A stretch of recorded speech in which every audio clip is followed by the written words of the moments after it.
या देवी सर्वभूतेषु मां शक्तिरूपेण संस्थिता नमस्तस्यै नमस्तस्यै नमस्तस्यै नमो नमः। जय माता दी। प्रिय भक्तजनों, आज हम इस वीडियो में गुप्त नवरात्रि के छठे दिन माता त्रिपुर भैरवी की कथा सुनेंगे। नवरात्रि का पर्व जो कि वर्ष में 4 बार मनाया जाता है, 2 प्राकट्य नवरात्रि के रूप में और 2 गुप्त नवरात्रि के रूप में। प्राकट्य नवरात्रि जो कि चैत्र और आश्विन के महीने में शुक्ल पक्ष की प्रतिपदा तिथि से लेकर के 9वीं तिथि तक माता दुर्गा के 9 स्वरूपों का पूजन किया जाता है।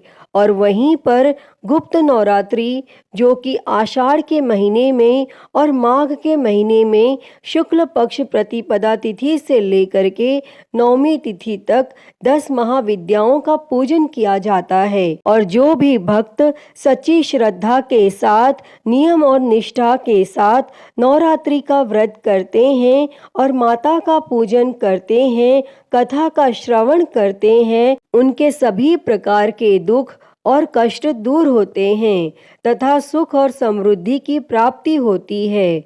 गुप्त नवरात्रि के छठे दिन माता त्रिपुर भैरवी का पूजन किया जाता है।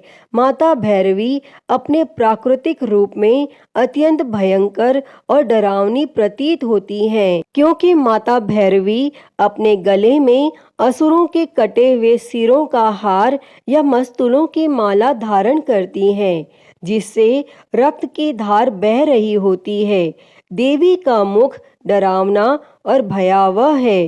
भूत प्रेतों की तरह माता भैरवी का दृश्य है। देवी वह शक्ति है जो चाहे दाह संस्कार के माध्यम से या प्राकृतिक क्रियाओं के माध्यम से मृत शरीर को उसके घटक भागों में वापस बदलने की अनुमति देती हैं। मृत शरीर का दाह संस्कार किया जाता है ताकि शरीर को सामान्य प्रक्रिया के हिस्से के रूप में 5 तत्वों में आत्मसात किया जा सके। माता भैरवी की सबसे विशिष्ट विशेषता उनका शारीरिक रूप है, जिसका सूक्ष्म तत्व का तेजस की अभिव्यक्ति के साथ गहरा नाता है। वह तापस के रूप में जानी जाने वाली, परिवर्तनकारी गर्मी और तेजस के रूप में जानी जाने वाली दिव्य रोशनी दोनों का प्रतीक है।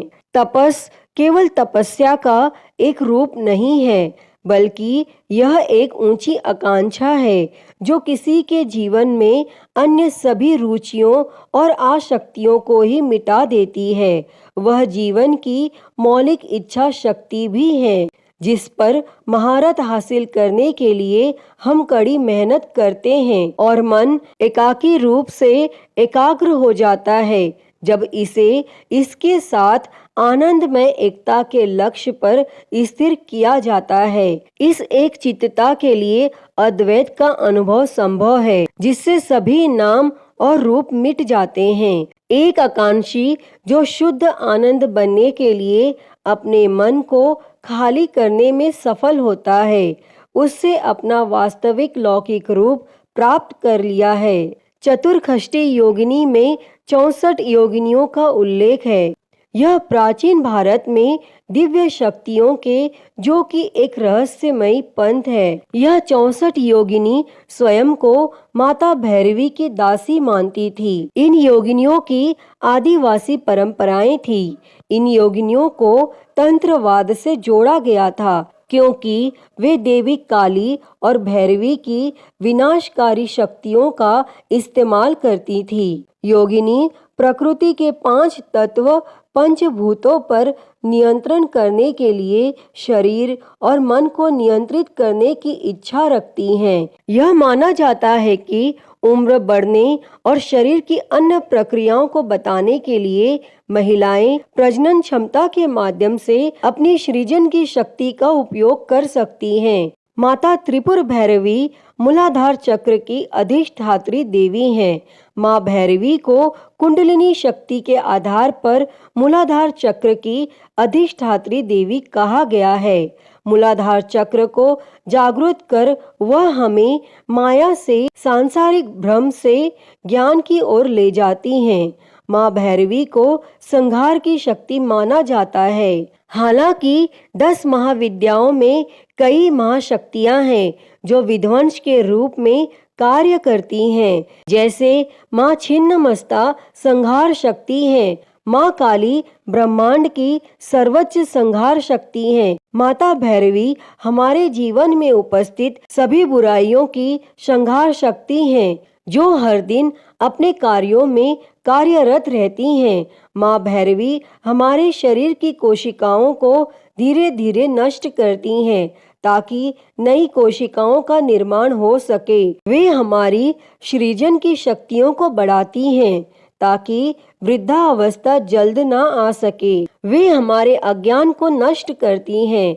उनके विध्वंस कार्य निरंतर चलते रहते हैं। इस अर्थ में वे निरंतर परिवर्तनशीलता की एक महाशक्ति है।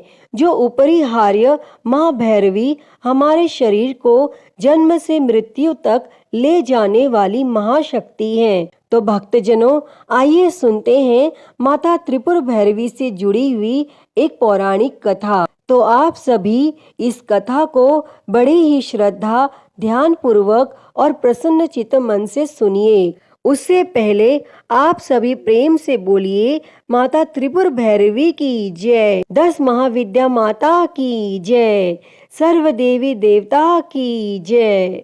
माता त्रिपुर भैरवी का संबंध महिषासुर नामक राक्षस के वध काल से है। देवी लाल वस्त्र और अपने गले में मुंडमाला पहनी है और अपने शरीर पर रक्त चंदन लगाती हैं।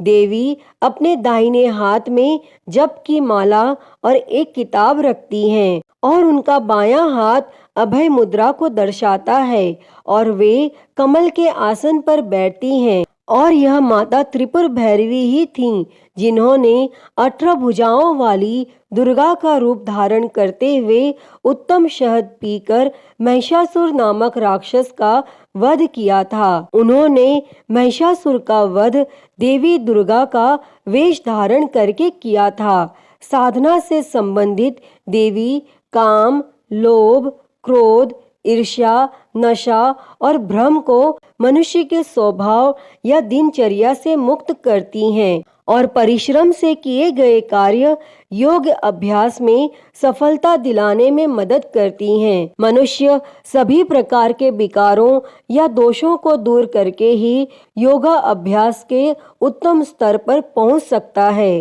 कुंडलिनी शक्ति के जागरण के लिए सभी प्रकार के मानवीय दोषों या अष्टपाश का विनाश आवश्यक है और यह शक्ति माता देवी त्रिपुर भैरवी को ही प्राप्त होती है। माता त्रिपुर भैरवी को 2 अलग अलग छवियों के रूप में चित्रित किया गया है।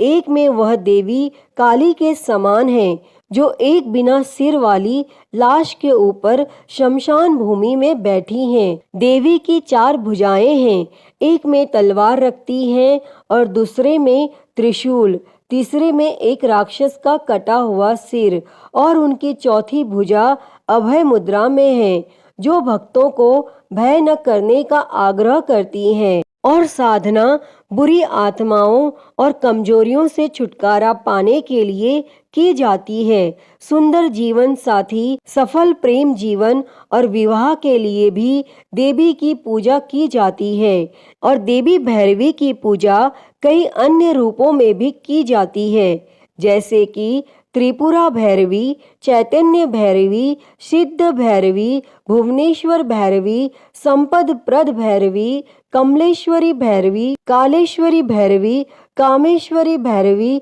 नित्य भैरवी, रुद्र भैरवी, भद्र भैरवी और 7 कोटि भैरवी। और त्रिपुरा भैरवी तांत्रिक क्रियाओं की देवी हैं। वह भगवान की अभिव्यक्ति के भयानक रूप का प्रतिनिधित्व करती हैं। वह 10 महाविद्याओं में से एक हैं और शक्ति के इस रूप की पूजा करने वाले भक्तों को भगवान शिव की महाविद्या रिद्धि सिद्धि प्रदान करती हैं। अतः हे माँ त्रिपुर भैरवी, इस कथा को कहते, सुनते और हुंकारा भरते सभी पर अपनी कृपा बनाए रखना, सभी के जीवन के दुखों को दूर करना और सभी के जीवन में सुख समृद्धि देना। तो सभी प्रेम से बोलिए, माता त्रिपुर भैरवी की जय, 9 दुर्गा देवी की जय, 10 महाविद्या माता की जय, सर्व देवी देवता की जय। प्रिय भक्तजनों, तो मैं उम्मीद करती हूँ कि आपको आज की यह कथा पसंद आई होगी और अगर वीडियो अच्छी लगी हो तो इसे लाइक करें, ज़्यादा से ज़्यादा शेयर करें और कमेंट में माता त्रिपुर भैरवी की जय लिखना ना भूलें और महाकाल भक्ति ज्ञान चैनल को सब्सक्राइब कर नोटिफिकेशन बेल को ज़रूर ऑन कर लें। हर हर महादेव। धन्यवाद।